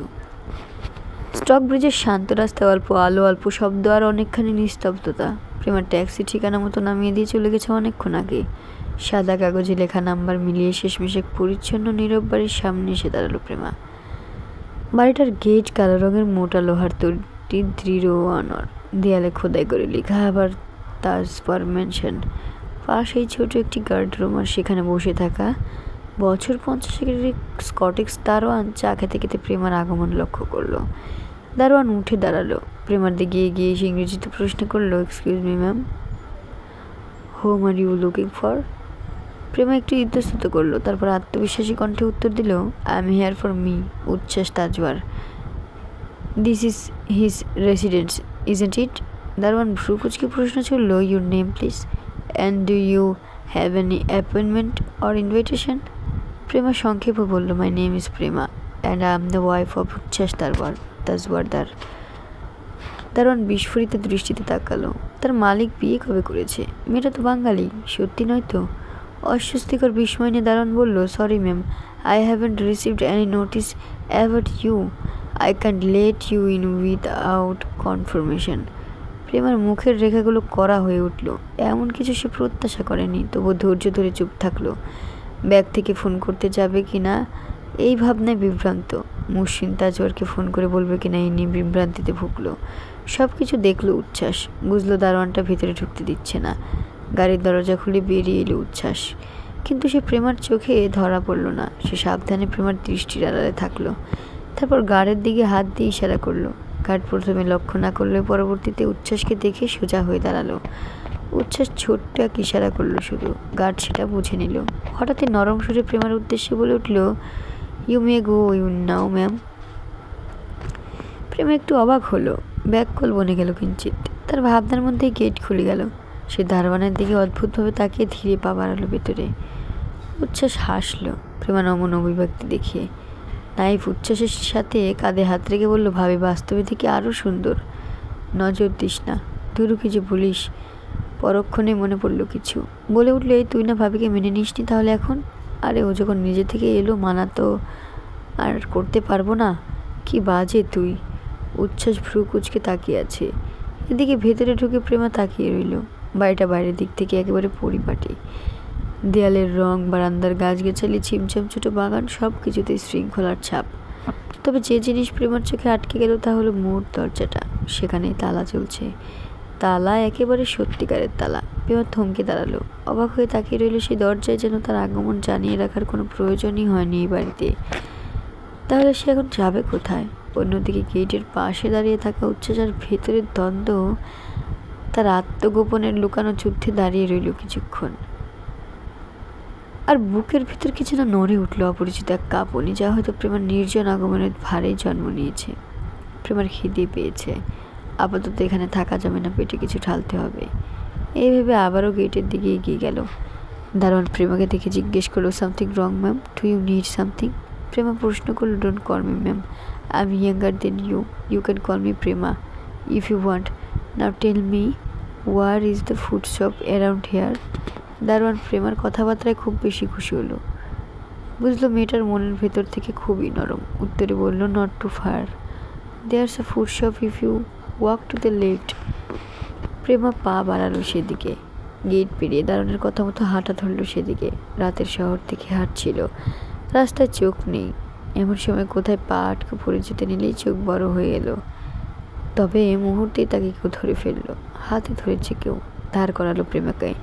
প্রেমা পেছন করে তাকাতেই মুখ হা হয়ে এলো। বিড়বিড় করে বলল, উচ্ছ্বাস। উচ্ছ্বাস প্রেমার পিছু পিছুই আসছিল। প্রেমার মুখে বিড়বিড় করে নিজের নাম শুনতে দেখে বলে উঠল, উচ্ছ্বাস, উচ্ছ্বাস তাজওয়ার, তোমার স্বামী। মৃদু হাওয়ায় প্রেমার চুল উঠছে, মুখে চুল এসে পড়ছে। এখনও সেভাবেই রয়েছে দুজন। উচ্ছ্বাসের হুঁশ এলো তখন, আর হুট করে হাত ছেড়ে দিতেই প্রেমা মাটিতে পড়ে গেল। কোমরে ব্যথা পেল, রাগের চোয়াল শক্ত হয়ে এলো।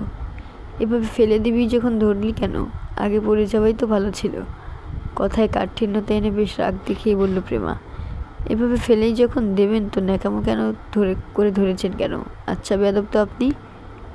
উচ্ছ্বাস প্রেমার দিকেই তাকিয়ে আছে তখনও। প্রেমাকে সম্পূর্ণ লক্ষ্য করছে। মেয়েটার চোখ, নাক, ঠোঁট, মুখ সব কিছুই পারফেক্ট লাগছে তার কাছে। এত সুন্দরীও হয়, ছবির সাথেও আরও বেশি সুন্দরী এই মেয়ে। প্রেমার কথায় হুঁশে এলো আবারও। কী করছে বুঝতে পেরে মুখ অন্যদিকে ঘুরিয়ে নিল। তারপর গম্ভীর আওয়াজ বলল, তুমি এখানে কি করছো? প্রেমা কোমরে হাত দিয়ে বলে উঠল, পায়ের রক্ত মাথায় উঠে যাচ্ছে। আসলে দোষ ওনার না, দোষ তার কপালের। এমন কপাল কারণ না হোক। এই ভাবনা ভেবে নিয়ে রেগেমেগে উত্তর বলল, সেই এয়ারপোর্টের সামনে থেকেই তো ফলো করে আসছেন, এখন এসব নাটকের মানে কি? থতমত খেয়ে গেল উচ্ছ্বাস। গভীর ভাব কেটে গিয়ে মুখে এসে ভর করলো বিস্ময়। এমনি জানলো কিভাবে? উচ্ছ্বাসের এমন বিস্ময়াতীভূত চেহারা দেখে প্রেমা দাঁতে দাঁত চেপে বলে উঠল, একদম নাটক করবেন না আমার সামনে, জাস্ট শো অফের জন্য এসেছি, আমি কালই চলে যাব।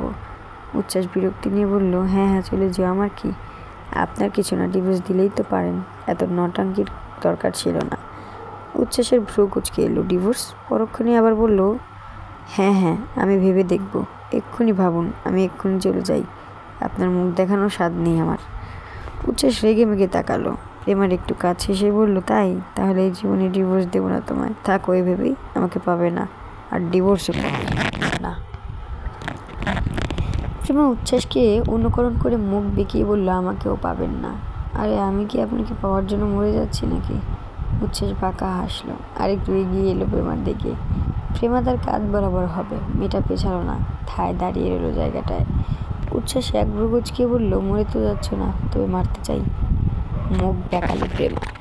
এই লোকটাকে তার বিরক্তিকর ছাড়ার কিছুই লাগছে না। প্রেমা আবারও সামনে হাঁটা ধরল। উচ্ছ্বাস ওখানেই দাঁড়িয়েছে, প্রেমার চলন দেখছে। এই রাতে কোনো ফুডশপ খোলা থাকবে না, শুধু শুধু গিয়ে লাভ নেই, পরে হারিয়ে গেলে আবার আমাকেই ভুগতে হবে। উচ্ছ্বাসের এমন গা জানালো কথায় প্রেমার চলন থামলো। পিছে না ঘুরেই কাট কাট কণ্ঠে জবাব দিল, বাচ্চা নই আমি যে হারিয়ে যাব, আর ফুডশপ খোলা না থাকলে থাকো বা বন্ধ, আমি যাবই। বলেই হাঁটা ধরল প্রেমা। তার বাবা যদি সেদিন তাকে বাধ্য না করতেন, তবে প্রেমা কখনোই বিদেশের মাটিতে ঘটা করে পা রাখত না। নেহাত বাবার জোরাজুরি আর তাজবার পরিবারের জোরাজুরিতে এসেছে, না হলে এই লোকের মুখও দেখতে চায় না সে। স্কটল্যান্ডের রাস্তাগুলো নির্জন তবে সাজানো, বাতাসে ভাসছে ভেজা পাতার গন্ধ। হঠাৎ প্রেমা দেখতে পেল একটা ছোট্ট ফুডশপ দোকানের নাম দ্য ওয়ার্ন বাইট। ওখানে লাইট জ্বলছে, মানে খোলা আছে এখনো। প্রেমার পেটে আওয়াজ হলো বুঝি, মাথা গরম, মুড খারাপ এই সময় খাবারই সবচেয়ে বড় সান্ত্বনা। সে দ্রুত খাবার সেদিকে ঢুকে পড়লো ভেতরে। ঘরটা গরম, মেঝেতে কাঠের গন্ধ, কোনায় আলো জ্বলছে, লাল হলুদ ফেয়ারি লাইট।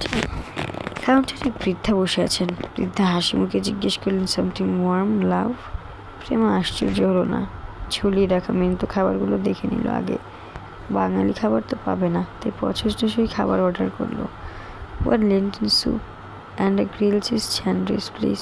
বৃদ্ধা হাসি মুখে সায় জানালো। প্রেমাও একটা খালি টেবিল দেখে বসে পড়ল।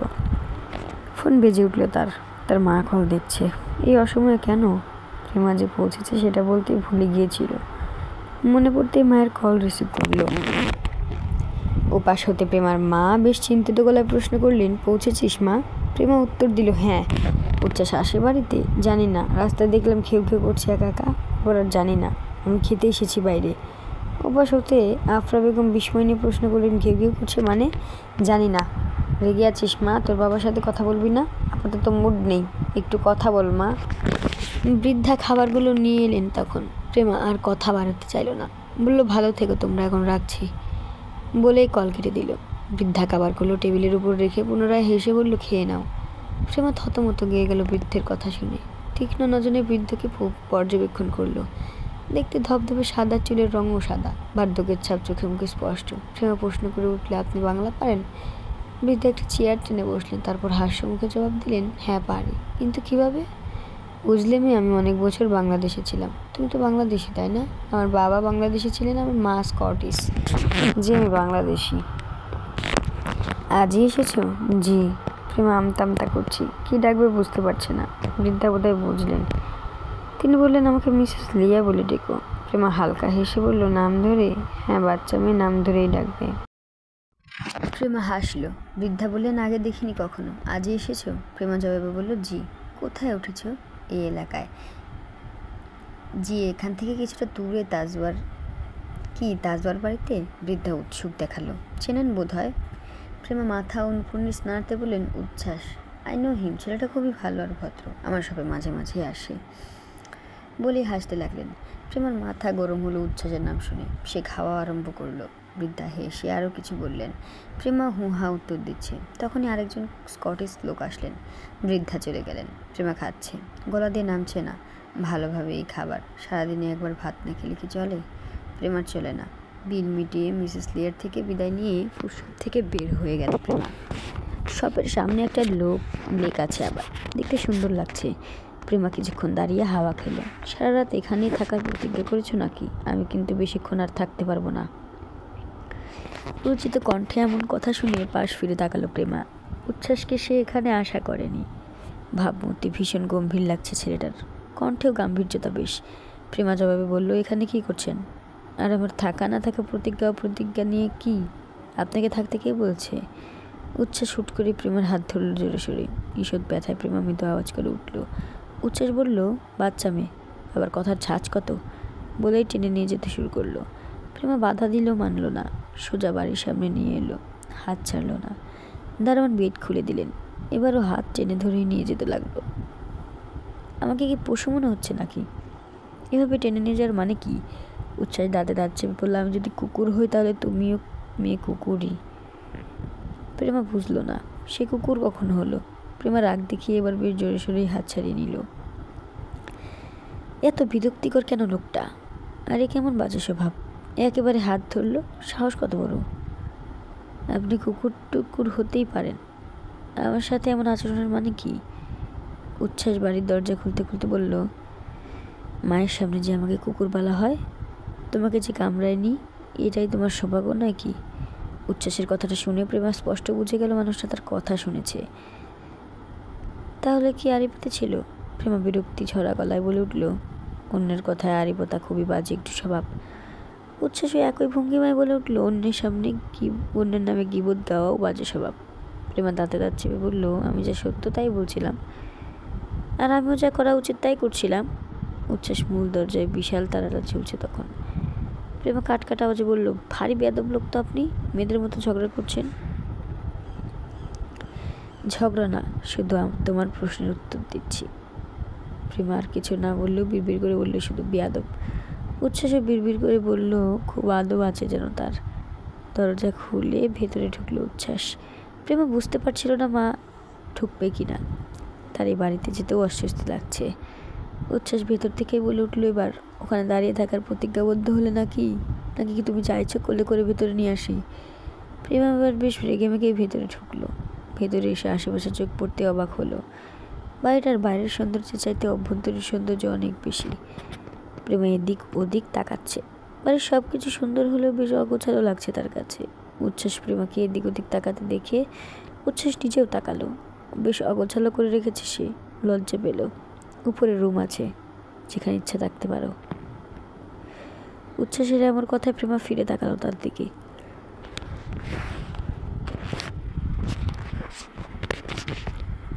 লোকটার ভাব এমন যেন প্রেমা তার সাথে থাকতে মরিয়া হয়ে উঠেছে। পাগল নাকি? দরকার হলে প্রেমা রাস্তায় থাকবে, তবু এই লোকের সাথে নয়। প্রেমা মুখ গম্ভীর করে জবাবে বলল, আপনার সাথে থাকার জন্য যেন মরিয়া হয়ে উঠেছি, ফালতু। উচ্ছ্বাস থতমত খেয়ে বললেন, আমি বললাম কি আর তুমি বুঝলো কি? এই কথায় কথায় ঝগড়া করবেন না তো, আজব। তুমি না বুঝিয়ে বুঝিয়ে কথা বলবে না তো, আজব। আপনি যে পুরুষ আমার সন্দেহ হচ্ছে। উচ্ছ্বাসই একই ভঙ্গিমায় বলল, আর তুমি যে মেয়ে মানুষ এই নিয়ে আমার সন্দেহ হচ্ছে। মুখ সামলে কথা বলুন। তুমিও বুঝে শুনে জেন্ডার চেঞ্জ করো। ছি ছি টু। প্রেমার কথা বাড়ানো না। উচ্ছ্বাসের ফোনেও কল এলো তখন। উপমা বেগম কল দিয়েছেন। উচ্ছ্বাস রেগে মেগে কল রিসিভ করে সরাসরি বলে উঠল, এই ঝগড়ুটি মেয়ে এখানে কি করছে? প্রেমা রেগে তাকালো, বলল, মুখ সামলে। উচ্ছ্বাস বিরক্ত নিয়ে বলল, তোমার সাথে কথা বলছি না, আমার নামে ফালতু কথা তো বলছেনি। ওপাশ থেকে উচ্ছ্বাস প্রেমার ঝগড়ার আওয়াজ শুনে তাজওয়ার পরিবার সবাই বুঝে গেলেন প্রেমা পৌঁছে গেছে। সাথে দুজনের ঝগড়াও হয়েছে নিশ্চয়ই। মুহসিন তাজওয়ারকে হাসতে দেখা গেল। উপমা বেগম তাকালেন। মুহসিন তাজওয়ার বলে উঠলেন, ঝগড়া থেকেই ছেলে মেয়ে দুটোর ভালোবাসা হয়ে যাবে। উপস্থিত সবার সামনে এমন কথা মুখ ফসকে বলে নিজেও লজ্জায় পড়লেন তিনি। এদিকে উপমা বেগম উচ্ছ্বাসকে বলে উঠলেন, আহ বাবা, এমন করছিস কেন? প্রেমার মতো লক্ষ্মীমন্ত একটি মেয়েকে এসব কথা বলিস না। এই পাশ হতে উচ্ছ্বাস প্রেমাকে উপর নিচ দেখে বলে উঠল, লক্ষ্মী? হাহ, মাই ফুট। প্রেমা এবার রাগ নিয়ে এগিয়ে এলো উচ্ছ্বাসের দিকে। বেখেয়ালি উচ্ছ্বাসের একদম সামনে আসতেই কিছু একটার সাথে ধাক্কা লেগে পড়ে গেল উচ্ছ্বাসের উপরে। উচ্ছ্বাস নিজেও তাল সামলাতে না পেরে আকস্মিক ঘটনায় নিজেও পড়ে গেল ফ্লোরে। ফোনটা পড়ে গেল দূরে ছিটকে। প্রেমা পড়ল উচ্ছ্বাসের বুকে। সিনেমাটিক মুহূর্তক্ষণ তৈরি হলো নিমেষেই। উচ্ছ্বাসের চোখ গিয়ে আটকালো প্রেমার ঠোঁটের কোণের নিচের দিকে ছোট্ট করে তিলটার উপর। ঢোক গিলল ছেলেটা। মেয়েটার চোখ মুখ খেয়ে চুলগুলো পড়ছে। তার ধারণাই নেই তার হাত গিয়ে পড়ে আছে প্রেমার পিঠের উপর। প্রেমা ছাড়ানোর চেষ্টা করলে উচ্ছ্বাস হুঁশে এলো। মাথা ঝাঁকিয়ে ছেড়ে দিল। প্রেমা দুটো উঠে দাঁড়ালো। উচ্ছ্বাস তখন ছুটে আসে। মেয়েদের ধারে কাছে খুব কমই যায়। ভার্সিটি লাইফে মেয়ে বন্ধু ছিল না, শুধু কৃষ্ণা বাদে। ওই মেয়েও কোনোদিন তার কাছে ঘেসেনি। তাই প্রেমার মনে তো কাছে আসাতে শরীরে শর্ট লাগার অনুভব হলো। অদ্ভুত, খুবই অদ্ভুত। জিনিসপত্র এত অগোছালো, ছেলে হোক বলে কি একা থেকে একটু জিনিসপত্র গোছানো যায় না? উচ্ছ্বাসের হুঁশ এলো আবার। উঠে দাঁড়ালো সেও। আবারও প্রেমার ঠোঁটের কোণার নিচে সেই তিলটার দিকে নজর গেল। মেয়েটা সত্যি অনেক সুন্দরী।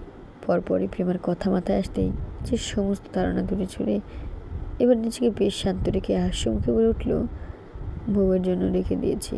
বউ থাকতে আমার এসব করার কোনো মানে হয় না, তাই আমি গেলাম। প্রেমা দাঁতে দাঁত চেপে বললো, আমি কিচ্ছু পারবো না। হাসলো উচ্ছ্বাস, তাহলে স্বীকার করছো যে তুমি আমার বউ? প্রেমা চুপ হয়ে গেল, বলতে পারলো না কিছু, বরং সে সিঁড়ির দিকে হাঁটা তুলল। উচ্ছ্বাস হেসে উঠল ঠোঁট কামড়ে। তার ভালো লেগেছে ভীষণ। তার ভাবতেই অবাক লাগছে যে সে আজ রাত হতে কোনো মেয়ের সাথে থাকবে। ভাবতেই তো কেমন লাগছে বাপরে। উচ্ছ্বাস ভাবলো, আচ্ছা মেয়েটা রান্না করতে পারে কি? কাল কি রান্না করবে? উচ্ছ্বাস ভাবনা বাদ দিল, দেখা যাবে বিষ খাইয়ে মেরে না ফেলে আবার। এই ভেবে গলায় হাত দিল। মরার অভিনয় করলো একা একা। প্রেমা উপর থেকে সেটা দেখছে। এলো কি পাগল নাকি? এমন করছে কেন? আর দেখলো না। সে সামনে এগিয়ে গিয়ে রুম খুঁজতে লাগলো। অনেকগুলো রুমই দেখা যাচ্ছে। দূরের বিশাল বারান্দাটাও দেখা যাচ্ছে। ওপাশে আলো জ্বলছে, তাই দেখতে গেল সেদিকে। একটা নারকেল গাছও দেখা যাচ্ছে কাছাকাছি। সেদিকে এগিয়ে গিয়ে একেবারেই হতভম্ব প্রেমা। বাড়ির সামনেরটুকু দেখে অবাক হয়েছিল, কিন্তু এটা তো পুরোই স্বপ্ন। প্রেমাদের বাড়িটাও বিশাল।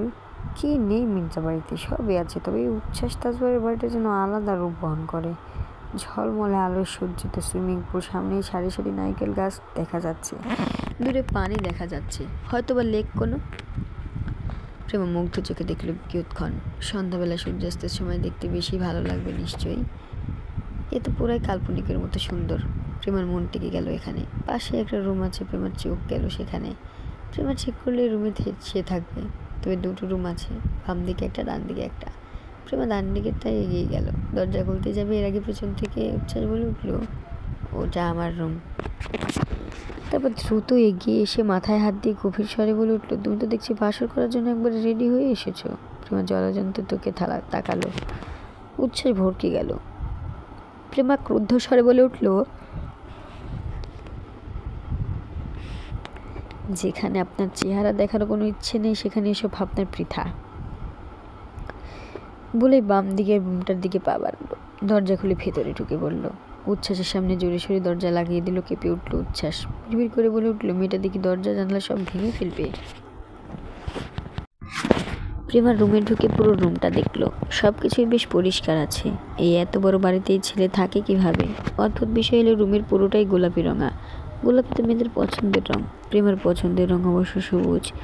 তবে এই রুমের এমন রঙের মানে কি? এই ছেলে মেয়েদের এনে রাখে নাকি? বিদেশি ছেলে এমন কাজ করবে না, কি গ্যারান্টি আছে? রুমের মাঝ বরাবর খাটটা পুরোটাই গোলাপি। বেডশিট থেকে শুরু করে বাড়ির সব কিছু গোলাপি। পাশের সেন্টার টেবিল থেকে শুরু করে রুমের সমস্ত জিনিসপত্রই গোলাপি। বুকশেলফ আছে একটা, কিন্তু দুই একটা ছাড়া বেশি বই নেই। অবশ্য প্রেমা তেমন বই পড়েও নয়। ঘড়ির দিকে চোখ পড়তেই দেখলো রাত 2টা বাজে। প্রেমার ঘুম পাচ্ছে না। সে তার প্রয়োজনীয় জামা কাপড় এনেছে, তবে ব্যাগটা কোথায়? প্রেমা পড়ল বিপদে। ব্যাগটা আবার কোথাও রেখে আসেনি তো? দ্রুত দরজা খুলে বাইরে যাবে, তবে দরজা খুলতে দেখলো ব্যাগটা দরজার সামনে রয়েছে। বাড়িতে সে আর উচ্ছ্বাসটা ছাড়া তোর কেউ নেই। তবে উচ্ছ্বাসে রেখেছে হয়তো। লোকটা রাগ আছে বটে। ব্যাগ হাতে নিয়ে ডুবে ঢুকলো প্রেমা। ব্যাগ হাতে সমস্ত কাপড় চোপড় গুছিয়ে রাখলো কবার্ডে। বেশি দিন থাকার নিয়ত নেই, তাই খুব কমই কিছু আনেছে। শাওয়ার নেওয়া দরকার তার, তাই প্রয়োজনীয় কাপড় নিয়ে ওয়াশরুমে ঢুকলো। আধ ঘন্টা পর বেরিয়ে এসে মাথার চুল মুছতে মুছতে বারান্দায় গেল। বারান্দাটাও বিশাল, তবে কোনো ফুলের গাছ নেই, শুধু একটা বেতের সোফা আছে, ওটাও গোলাপি রঙা। এই লোক গোলাপি রঙ পছন্দ করে নাকি? প্রেমা একবার উচ্ছ্বাসের রুমের দিকের বারান্দাটা তাকালো। অন্ধকার দেখা যাচ্ছে, ঘুমাচ্ছে হয়তো। প্রেমা ঠিক করলো সে ঘুমাবে। রুমে ঢুকতে যাবে এমন সময় কেউ ডাকলো, পারলে কিছু রান্না করিও। প্রেমা ভালোভাবে বুঝলো না কথা, বলল কি? বললাম পারলে আগামীকাল কিছু রান্না করো, দেশি খাবার। প্রেমা মুখ ঘুরিয়ে বলল, আমি রান্না করতে পারি না। উচ্ছ্বাস বিরক্তি নিয়ে শব্দ উচ্চারণ করে বলল, খেতে নিশ্চয়ই পারো, সেটা তো আপনিও পারেন, যত সব। বলে রুমে চলে গেল প্রেমা। উচ্ছ্বাস মুখ ভেঙালো। এই মেয়ে এসেও কি লাভই বা হলো কি জানে। 7টার দিকে ঘুম ভাঙলো প্রেমার। পাখির কিচিরমিচির আওয়াজ সকালটা স্নিগ্ধই লাগলো। বিছানা ঝেড়ে উঠে দাঁড়ালো, তারপর বিছানা গুছিয়ে ফ্রেশ হয়ে নিল। রুম থেকে ধীর পায়ে বের হলো। উচ্ছ্বাসের দরজা ভেতর থেকে লাগানো বোধ হয়, মানে এখনও ঘুমাচ্ছে। প্রেমার খিদে পেয়েছে, ভাত না খেলে তার পেট ভরে না। পিওর বাঙালি বোধ হয়। পা টিপে টিপে নিচে গেল সে। রান্নাঘরে গিয়ে দেখবে কি কি আছে রান্না করার মতো। অনেক ভালো রান্না পারে সে। গতকাল উচ্ছ্বাসকে মিথ্যে বলেছিল। রান্নাঘরটা এসে দেখলো একেবারেই অগোছালো। এই লোক এত অগোছালো কেন? প্রেমা আগে রান্নাঘরে সব কিছু গুছিয়ে নিল, তারপর ফ্রিজ খুলে দেখলো কি কি আছে। সবজি অনেক কিছুই আছে। প্রেমা শুরু করলো এবার কাটা বাছা। ভাবলো নিজের জন্যই শুধু রাখবে নাকি? পরক্ষণে ভাবলো সে কি আর এমনি এতই নিষ্ঠুর। হ্যাঁ, রান্না শেষ হলো 10টা বাজে তখন। খুব বেশি কিছু রান্না করেনি। ফ্রিজে থাকা মুরগির মাংসের ঝোল করেছে, চিংড়ি বোনা আর 1 পদ সবজি। ছেলেটাকে নিজে রান্না করে খায় নাকি? তাহলে গতকাল ওভাবে বলার মানে কি? কলিং বেল বেজে উঠলো হঠাৎ। প্রেমা শুধু ভাবছিল সে ভাত খাবে কিনা এখন। কলিং বেলের আওয়াজ শুনে ভালোই চমকালো। এই সময় কে এসেছে আবার? দরজার সামনে গিয়ে পিপ হোল নিয়ে দেখলো কে। একটা মেয়েকে দেখতে পেল প্রেমা। ভারী অবাক হলো। এই মেয়ে এই সময় এখানে কি করছে? দরজা খুলে দিল সে। নরেন এসেছে উচ্ছ্বাসকে প্রপোজ করতে। এই সকাল সকাল। ব্যাপারটা এমন আজ সারাদিন ঘুরবে। তবে দরজা খুলে গিয়ে কোনো মেয়েকে দাঁড়িয়ে থাকতে দেখে নিজে ভূত দেখার মতো চমকে গেল। প্রেমে একটা বাঙালি মেয়েকে দেখে খুবই অবাক। বাংলা বলবে না ইংলিশ বলবে বুঝে উঠতে পারছে না। বাংলাতেই প্রশ্ন করে উঠল, কাকে চাই? নরেন দাম্ভিকতার সাথে বলল, আমি উচ্ছ্বাস তাজওয়ারের গার্লফ্রেন্ড। তাহলে আজ এই পর্যন্তই, দেখা হচ্ছে আগামী পর্বে। ততদিন সুস্থ থাকুন, ভালো থাকুন। আসসালামু আলাইকুম সবাইকে।